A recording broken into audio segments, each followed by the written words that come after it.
Media మిత్రులకు స్వాగతం. మొన్న 8వ తారీఖు మీ అందరికీ తెలిసిందే, ఆకువీళ్ళలో నేను అక్కడ ఎప్పుడో పురాతన 100 సంవత్సరాల పైబడిన రామాలయం సందర్శించడం జరిగింది. ఆ సందర్శించడానికి కారణం పేపర్లో 7వ తారీఖు, ఈ నెల 7వ తారీఖు న్యూస్ పేపర్లో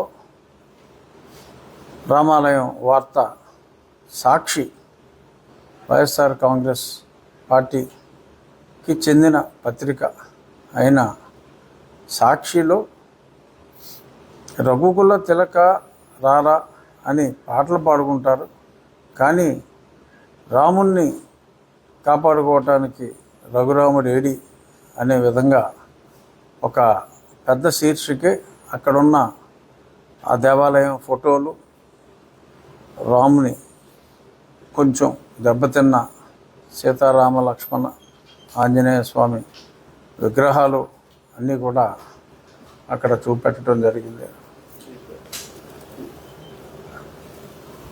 రామయ్య ఇటు చూడవయ్య అనే టైటిల్, ఆ లోపల కూడా మ్యాటర్ అంతా చాలా స్పష్టంగా రాయటం జరిగింది. సాక్షి పత్రికలోనే మరింతలా రాముని గురించి, రాముని పట్టించుకునేవారు లేరు అని రాయటం కాస్త ఆశ్చర్యం అనిపించినప్పటికీ, నేను నిజాలు తెలుసుకోవటం కోసం ఒక టీంని, అంటే శుభ్రం చేయట్లేదు, కనీసం శుభ్రానికి కూడా నోచుకోలేదు అని అంటే, నేను మా అక్కడ పార్టీ వ్యవహారాలు అన్నీ చూసే ఉమా గారికి నేను ఫోన్ చేసి అది క్లీన్ చేయించాలి, సాక్షి పత్రికలో ఇలా వచ్చింది, కనీసం మరి రామాలయాన్ని మనం ఎన్నో దేవాలయాలు నిర్మించాలి, హరిజన మన దళిత వాడల్లో దేవాలయాలు నిర్మించాలి, తిరుమల తిరుపతి దేవస్థానం ఆర్థిక సహాయం కూడా చేస్తుంది అని ఓ పక్క ప్రభుత్వం చెప్తూ ఉంటే, ఉన్న ఆలయాలు కనీసం క్లీన్ కూడా చేయకపోవటం అనేది చాలా దారుణమా, వెంటనే క్లీన్ చేయాలి అని చెప్పి నేను ఆయనకు చెప్పటం, ఆయన క్లీన్ చేసే ప్రయత్నాలు జరుగుతూ ఉంటేనే మరి ఆ పక్కన కాలనీలో ఉన్నవారు మేమంతా దళిత క్రైస్తవులం అని చెప్పి వచ్చి అడ్డగించి వారిని తరిమివేయటం జరిగింది. ఎప్పుడైతే కనీసం క్లీన్ చేయడానికి కూడా ఒప్పుకోలేదో, ఇది కొంచెం విపరీతమైన పరిణామంలాగా నాకు అనిపించి నేను 8వ తారీఖు స్పాట్లోకి వెళ్ళటం జరిగింది. ఆ క్లియర్గా నేనే ప్రత్యక్షంగా చూద్దాం అని వెళ్ళటం, అక్కడ సీతారామ హనుమాన్ సమేత సీతారామ లక్ష్మణ విగ్రహాలు, అలాగే ఒక నందీశ్వరుని రాతి విగ్రహం, ఇవన్నీ కూడా అక్కడ చూడటం జరిగింది. కొందరిని నేను వెళ్ళి ముందే వాకప్ చేస్తే, ఎన్నో శ్రీరామనవములకి అక్కడ పానకం తీసుకున్నాం. ఎంతోమంది కొన్ని తరాల వాళ్ళు, అంటే ఇప్పుడు ఒక 70-75 సంవత్సరాలు ఉన్నవాళ్ళు, వారి చిన్నతనంలో ఆ గుళ్ళోకి ఎన్నోసార్లు వారి తల్లిదండ్రులతో, అప్పట్లో బహుశా అందరూ హిందువులుగా ఉన్న రోజులు కావచ్చు, మరి కాలక్రమంగా మరి చాలామంది మతం మార్చుకుని ఉండవచ్చు. ఏదేమైనా 1932 రీసెటిల్మెంట్ రిజిస్టర్ 1932 అనేది ఈ ల్యాండ్ డాక్యుమెంట్స్ అన్నిటికీ అత్యంత ప్రామాణిక పత్రం. సో అందులో చాలా స్పష్టంగా అక్కడ ఇదిగో గుడి అని చాలా స్పష్టంగా రాసి ఉంది. సరే, కొంతమంది అరనీలి కోట్లు, అంటే కోట్లు నెంబర్ కాదు, కోటు వేసుకునేవాడు అని, నీలి రంగు అరకోట వేసుకుని నోటుకొచ్చినట్టు మాట్లాడుతున్నారు. అరనీలి కోటు మరి అది హిందువుల గుడి, ఏదో సమ్ దేవత అని ఏదో చెప్పినట్టుగా నాకు ఎవరో చెప్పారు. సో నీలి చిత్రాలు నేను పెద్దగా మరి నీలిరంగు కోటు వీడియోలు నేను చూడను, ఎవరో చెప్పారు. గతంలో చూసా, ఇంకా తర్వాత చూడటం మానేశాను. ఆ నీలి కోటు చెప్పిన దాంట్లో ఎవరో దేవత గుడి అన్నట్టుగా చెప్పారు. అతను అలా అన్నాడని.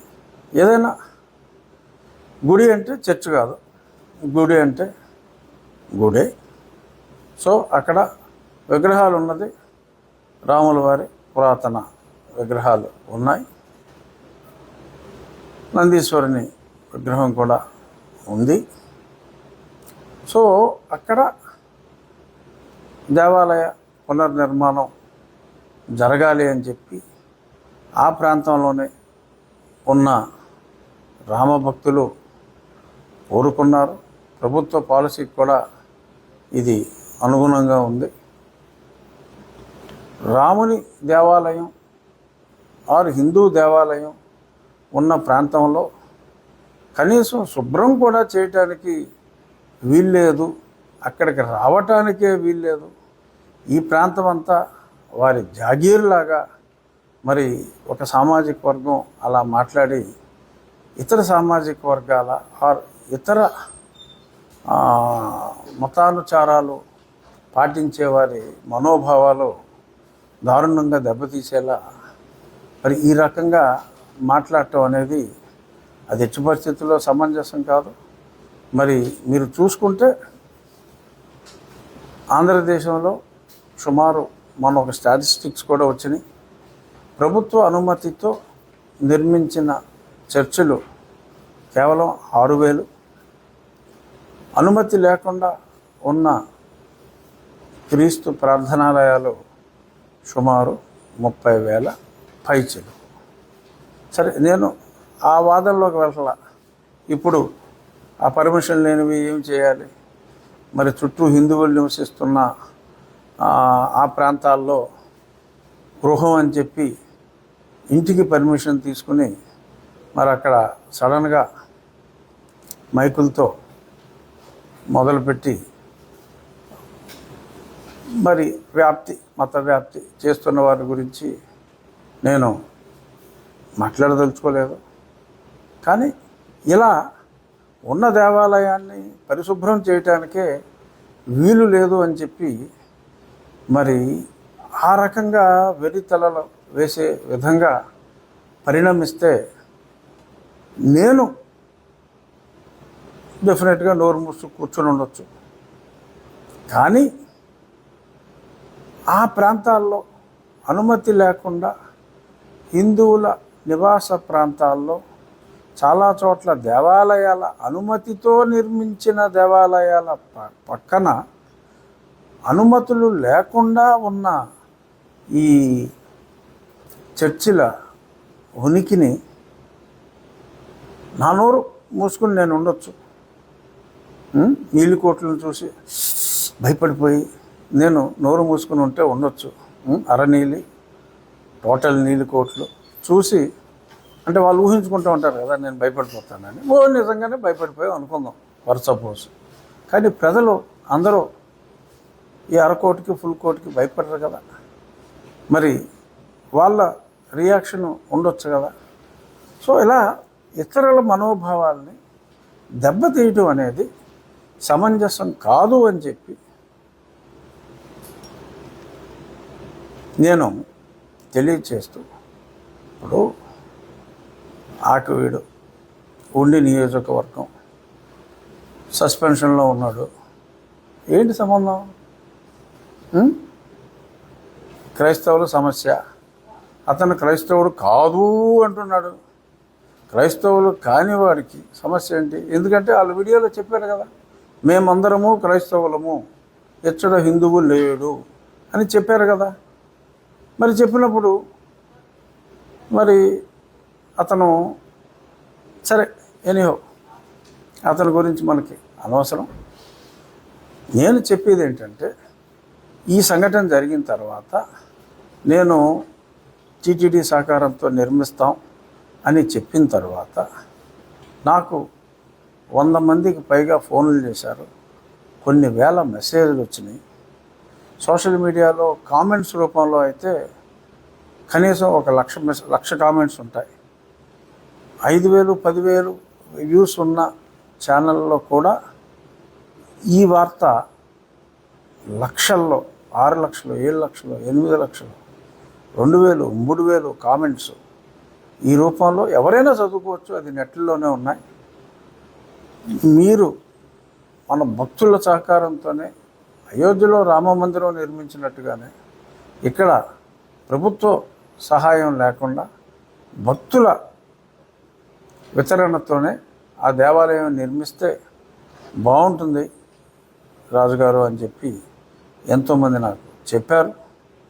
నేను కూడా అనుకున్నది ఏంటంటే, రాముని ఆరాధించే హిందూ ధార్మిక సంస్థలని ఇన్ఛార్జిగా, అంటే వారి నేతృత్వంలో, వారి సారథ్యంలో ప్రముఖ శిల్పి, తిరుమల తిరుపతి దేవస్థానంలో ముఖ్య స్థపతిగా, అలాగే శిల్పారామం చీఫ్ ఎగ్జిక్యూటివ్గా ఎన్నో సంవత్సరాలు పనిచేసిన శివనాగిరెడ్డి గారు, శిల్పశాస్త్రం మీద ఆయన ఆర్కియాలజిస్టు, శిల్పశాస్త్రం మీద ఎన్నో పుస్తకాలు రచించిన వ్యక్తి, ఎన్నో దేవాలయాలు, కొన్ని వందల దేవాలయాలు నిర్మించిన వాస్తుశిల్పి, స్థపతి, వారితో పూర్తిగా రాతి కట్టడంతో, అంటే కొన్ని వందల సంవత్సరాలు నిలబడి ఉండేలా పూర్తిగా రాతి కట్టడంతో, అక్కడ స్థలం తక్కువ ఉంది కాబట్టి ఆ స్థలంలోనే అత్యంత సుందరంగా పూర్తిగా రాతితో రామాలయాన్ని అక్కడ నిర్మించాలంటే ఎంత అవుతుంది అని కూడా అడగటం జరిగింది. అత్యంత శోభాయమానంగా, చిన్నగానే ఉన్నప్పటికీ కూడా అత్యంత శోభాయమానంగా జాగ్రత్తగా నిర్మిస్తే సుమారు ఒక 65 లక్షలు ఆ ప్రాంతంలో 2 అంతస్తులుగా వస్తుంది గోపురం. 65 అని ఒక రఫ్ అంచనా. అత్యంత సౌందర్యవంతంగా ఆ ప్రాంగణంలోకి వెళ్తే ప్రశాంతతగా ఉండే విధంగా ఆలయం నిర్మించవచ్చు అని చెప్పడం జరిగింది. నా ఆలోచన ఏంటంటే, మీడియా మిత్రులతో కూడా, అలాగే మీ ద్వారా ప్రజలతో పంచుకునేది, ఎవరు కూడా 10,000 రూపాయలు దాటకుండా, మ్యాక్సిమం డొనేషన్ 10,000, మినిమం 100 రూపాయలు. ఎందుకంటే ఎక్కువ మంది ప్రజలు ఇందులో పార్టిసిపేట్ చేయాలి. అది మన ఉండి ప్రాంతం వారే కాదు, ఆంధ్రప్రదేశ్ ఆరు తెలుగు రాష్ట్రాలు ఆరు రాముని ఆరాధించేవారు ఎవరైనా కూడా 100 రూపాయలు వారి వంతు కాంట్రిబ్యూషన్గా ఇస్తే హిందూ ధార్మిక సంస్థల, అంటే అయోధ్యలో రామ మందిరం ప్రభుత్వ సహకారం లేకుండా కేవలం భక్తుల సహకారంతో నిర్మించారు. ఎప్పుడైతే ఆ అనౌన్స్మెంట్ వచ్చిందో, ఆ అనౌన్స్మెంట్ వచ్చినప్పటికీ 10 నెలలు సమయం నేను పార్లమెంటు సభ్యుడిగా గడిచింది. అప్పట్లో ఆ 10 నెలల జీతం నేను నా అకౌంట్లోనే ఉండి ఉన్నందువల్ల నేను మొట్టమొదటి 10 నెలల జీతం అయోధ్య రామ మందిరానికి నేను చెక్ రూపంలో అప్పట్లో పంపించడం జరిగింది. ఇక్కడ ఆకివీడులో ఈ రామ మందిర నిర్మాణానికి కూడా నేను నా వంతు వ్యక్తిగతంగా నా వంతు సహకారం నేను అందిస్తాను. ఎంత ఖర్చు అయినా, ఖర్చు ఎక్కువైనా కూడా ఈ భక్తుల సహకారంలో ఎంత గ్యాప్ ఉంటే అంత గ్యాప్ కూడా నేను ఫిల్ చేస్తాను. గ్యాప్ ఉండే అవకాశం లేదు, ఎందుకంటే నాకు అంతమంది ఫోన్లు చేయటం జరిగింది. సో ఎటువంటి ప్రభుత్వ సహకారం లేకుండా ఆ దేవాలయ స్థలంలో దేవుని ఆరాధించే, రాముని ఆరాధించే రామతత్వాన్ని గౌరవించే భక్తుల సహకారంతో ఆ ఆలయం నిర్మించాలి అని నా భావన. భద్రాచలంలో రామాలయం నిర్మించిన కంచెర్ల గోపన్న రామదాసు కూడా చాలా కష్టాలు వచ్చినాయి. అలాగే రాజకీయంగా మరి కొన్ని ఇబ్బందులు వస్తే రావచ్చు. సంకల్పం మంచిది. ఈ శ్రీరామనవమి నాటికి నేను రాబోయే 1-2 రోజుల్లో ఆ హిందూ ధార్మిక సంస్థలు ఎవరైతే రామతత్వాన్ని బోధిస్తున్నారో ఆ రామతత్వాన్ని బోధించే, రాముని ఆరాధించే ఆర్గనైజేషన్స్తో మాట్లాడి వారి బ్యాంక్ అకౌంట్ కూడా వారి నేతృత్వంలోనే ఉండేలాగా అంతా పారదర్శకంగా వారి నాయకత్వంలో స్థపతి డిజైన్లన్నీ కూడా స్థపతి గారి నేతృత్వంలో డిజైన్లన్నీ ఫైనలైజ్ చేసి ఆ దేవాలయం సాధ్యమైనంత తొందరగా నిర్మించాలనేది, వచ్చే శ్రీరామనవమి నాటికి పూర్తి చేయాలి అనేది కోరిక. ఖచ్చితంగా నా విన్నపం కూడా అక్కడున్న నిన్న మొన్న గొడవ చేసిన మేమందరం క్రిస్టియన్సే అని గొడవ చేసిన వారికి కూడా నా వినతి ఏమిటంటే, అక్కడ నేను వెరిఫై చేశా. మరి సెన్సస్ ప్రకారం అతి తక్కువ మంది క్రిస్టియన్స్ ఉన్నారు. ఇన్ రియాలిటీ చర్చికి వెళ్ళటం కానీ, వారి మరణానంతర కార్యక్రమాల నిర్వహణలో ఫాలో అయ్యే రిచువల్స్ కానీ, ఇవన్నీ చూస్తే చాలా ఎక్కువ శాతం క్రిస్టియన్లు ఉన్నట్టుగా తెలిసింది. కానీ అది మనం నమ్మలేం, ఎందుకంటే వారి సర్టిఫికెట్సే మనకి ప్రామాణికం కాబట్టి. ఆ సర్టిఫికెట్స్లో మరి మెజారిటీ పర్సంటేజ్ హిందువులే ఉన్నారు కాబట్టి, సరే వారు హిందువులా క్రైస్తవులా అన్నది 5 నిమిషాలు పక్కన పెడితే, అక్కడ ఇంకా ఇతర కులాల వారు కూడా దానికి 100 మీటర్ల పరిధిలోనే ఇతర సామాజిక వర్గాల వారు కూడా ఉన్నారు. ఒక దేవాలయం అంటే ఇప్పుడు కాలకూరులో మన గుడి ఉందంటే అది కాలకూరులకు కాదు, రాష్ట్రం అంతా కూడా అక్కడికి వస్తూ ఉంటారు. మావుళ్ళమ్మ గుడి అంటే భీమవరం వల్లే కాదు, రాష్ట్రం అంతా కూడా ఆ గుడికి వస్తూ ఉంటారు. అలాగా ఇది ఏదో ఒక కాలనీకో ఒక 10 కుటుంబాలకో సంబంధించింది కాదు. రాముడు ప్రజల ఆస్తి. అక్కడ రామాలయం అందరికీ కూడా, బయట నుంచి వచ్చే వాళ్ళకు కూడా అక్కడ రామాలయం అనేది ఒక చక్కటి ప్రమాణాలతో, వాస్తు పరిజ్ఞానంతో చక్కటి రామాలయాన్ని అక్కడ నిర్మించడం జరుగుతుంది. వీరు కూడా సహకరించాలి అని చెప్పి కోరుకుంటున్నా. అన్ని మతాల వారు చక్కగా సామరస్యంగా కలిసి ఉండాలి. క్రిస్టియానిటీ, అన్ని మతాలు కూడా ఫైనల్గా చెప్పేది ఒకటే, బట్ ఎవరి దారులు వారివి. నీ దారిలోకి నేను అడ్డు రాను, వీరి దారిలోకి మీరు అడ్డు రావద్దు. అన్ని మతాలు పక్కనే ఆల్రెడీ చర్చ్ కట్టారు, ఉన్నామండి. రామాలయం ఉంది, రామాలయంలో చక్కటి రామాలయం నిర్మాణానికి సహకరించండి. మీరు చర్చ్ కడితే మీ చర్చ్ నిర్మాణానికి కూడా మేమందరం కూడా సహకరిస్తాం. ఇక మొన్న ఏదో ఒక ఇందులోనే వేశారు, అంటే ఎవడో మాట్లాడాడు, some Christian All India Christian organization వారు, నేనేదో 23 చర్చిలు కొట్టేశానని, 3 మసీదులు కొట్టేశానని. మీ అందరికీ తెలుసు, విలేకరులు మొన్న ఇక్కడ బ్రిడ్జ్ కట్టేటప్పుడు ఎప్పటి నుంచో పెండింగ్లో ఉన్న కోపెల్ల బ్రిడ్జ్కి, మరి ఆ కోపెల్ల బ్రిడ్జ్ ఆ పక్కన కాలువ డైవర్ట్ చేయకుండా మనం బ్రిడ్జ్ కట్టడం కుదరదు కాబట్టి, కాలువ డైవర్షన్కి కాలువ పక్కనే ఉన్న స్థలంలో గతంలో ఒక చర్చ్ కట్టేసి ఉంటే, చర్చ్ నిర్వాహకులతో మాట్లాడి అదే జక్కరం గ్రామంలో ఇంకొక నా స్నేహితుని సహకారంతో 12 లక్షల రూపాయలు ఇప్పుడున్న చర్చ్ కన్నా ఇంకో 20% ఎక్కువ చదరపు అడుగులు వచ్చే విధంగా చర్చ్ కట్టవచ్చు అంటే, అది ఒక చిన్న చర్చ్ ఉంటే వారిని ఒప్పించి ఆ అమౌంట్ కన్ఫర్మేషన్ ఇచ్చి ఈ చర్చిని వారి చేతుల మీదుగానే నిర్మూలించడం జరిగింది. వారే తీసుకున్నారు.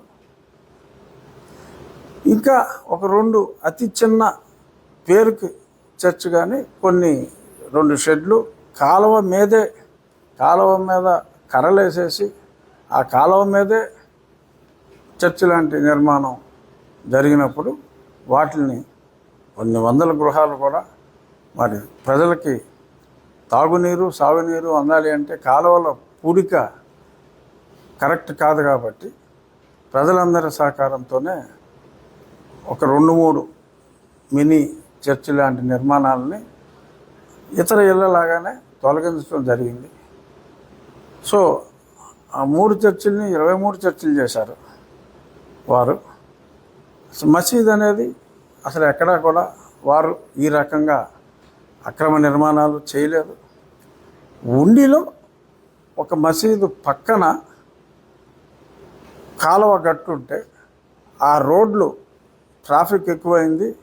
ఆ రోడ్ని మళ్ళీ మా మట్టి రోడ్డు మీద సీసీ రోడ్డు చేయాలి అని చెప్పి ఆ మసీదు పెద్దల్ని మాట్లాడి, మీకు ఈ పక్క రోడ్ని మీరు వాడుకుంటున్నారు, వెనకాల స్థలం ఉంది, వెనకాల మీకు 3 సెంట్లు స్థలం మీకు వాడుకోవడానికి అనుమతిస్తాం, ఇక్కడ ఈ రోడ్డు వేసుకుంటే మీ మసీదుకి రావడానికి కూడా ఆ వెనక రోడ్డు నుంచి షార్ట్కట్లో రావచ్చు, అన్ని విధాలా ఉపయోగపడుతుంది అని అంటే వాళ్ళు ఎంతో సంతోషంగా ఇలా చేస్తే చాలా బాగుంటుంది అని చెప్పి వారంతటి వారే ఒక చిన్న షెడ్డు లాంటిది వారే తీసివేసి ఆ సీసీ రోడ్డు అక్కడ వేయటం జరిగింది.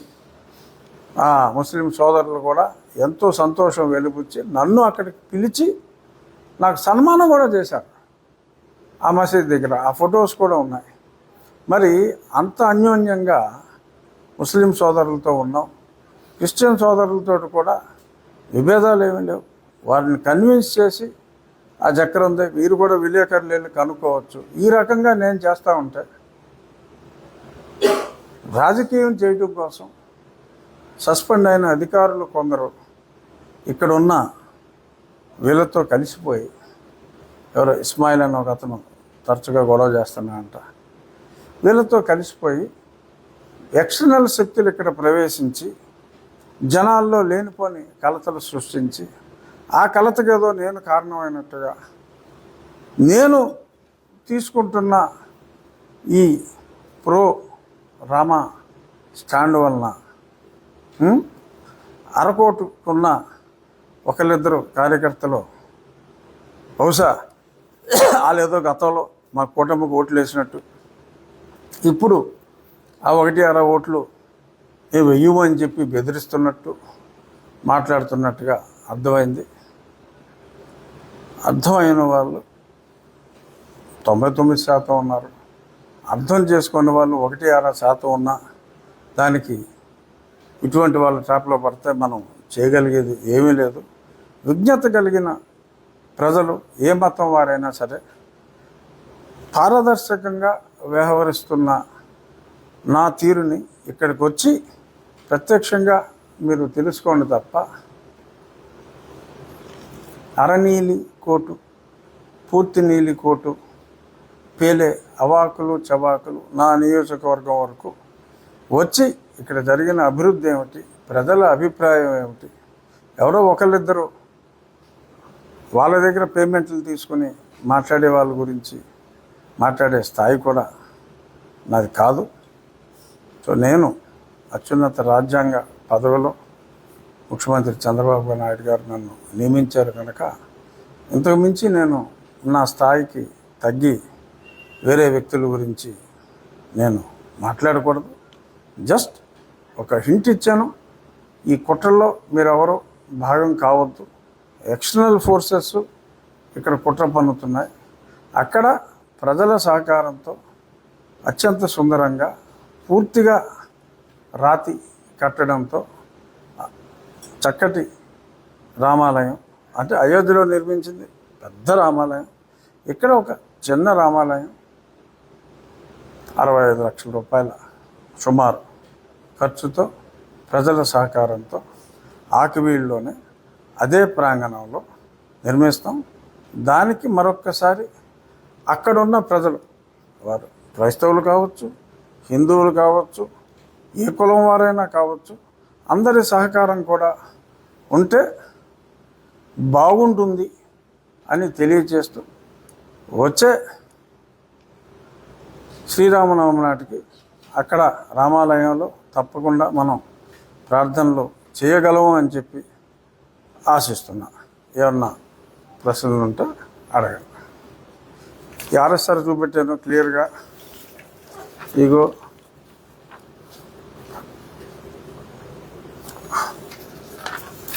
ఇది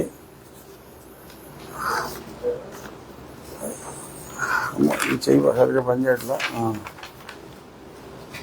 నంది బొమ్మ ఉందా? ఇక్కడ ఉందా? ఇందులో లేదు, ఇంకో దాంట్లో ఉంది.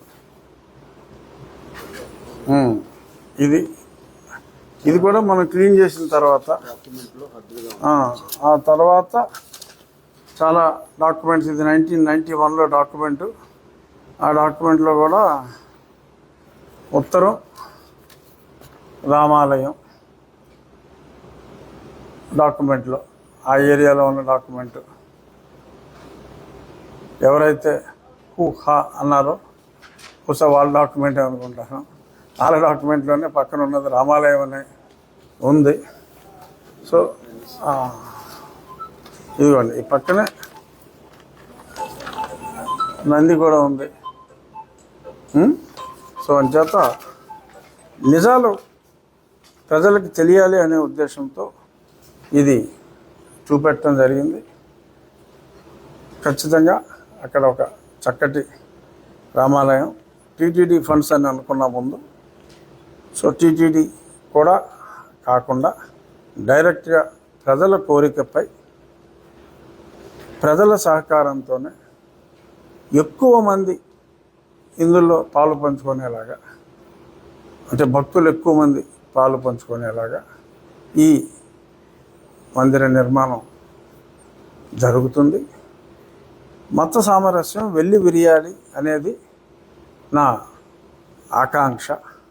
సో అంచేత హిందువులు, మేము క్రైస్తవులు ఉన్న దగ్గర హిందూ దేవాలయం ఉన్నది తొడవటం కానీ కొత్తది కడతం కానీ అనే వివాదాన్ని రేకెత్తించి ఎంతోమంది హిందువుల మధ్యనున్న చర్చల్ని వివాదంలోకి దయచేసి లాగవద్దు అని చెప్పి మనస్ఫూర్తిగా వారిని అందరినీ కోరుకుంటూ, ఇందులో ఇది మా నియోజకవర్గ ప్రజలకి నాకు సంబంధించిన ఇష్యూలో అరనీలికోటు, పూర్తి నీలికోటు ప్రమేయం పెట్టుకోవద్దు అని చెప్పి వారిని ఆశ్రయిస్తున్న ఇక్కడ కొన్ని శక్తులు కూడా వీళ్ళకి విన్నవించక్కల హెచ్చరిద్దాం. ఇక్కడ వాళ్ళకి విన్నవించడం అనవసరం. ఆ 1-6 శక్తులకి హెచ్చరిద్దాం, వాళ్ళ ట్రాప్లో పడొద్దు అని. హెచ్చరిక అంటే హెచ్చరిక, వాళ్ళ ట్రాప్లో పడొద్దు అని అంటే ఇక్కడ గోతులు ఉన్నాయి, ప్రమాదం అని హెచ్చరిక అని పెడతారు కదా, అటువంటి హెచ్చరిక ద్వారా వారికి తెలియచేద్దాం. ఓకే.